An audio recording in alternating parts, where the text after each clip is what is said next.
Magandang hapon po sa inyong lahat.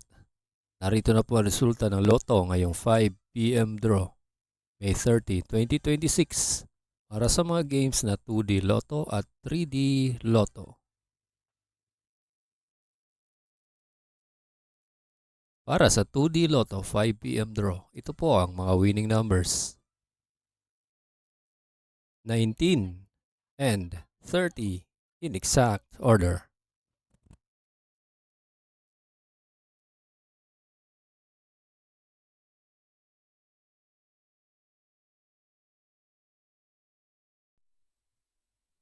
Kung bago ka pa lang sa aking channel, pwede kang mag-like, share, at subscribe para updated kayo sa mga PCSO lottery results araw-araw.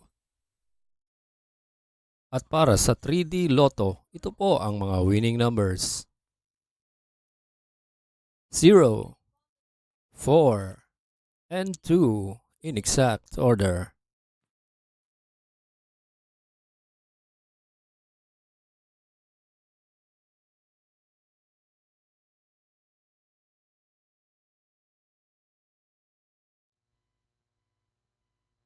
Salamat po sa panonood ng Lotto Results Today by Mr. Wi-Fi.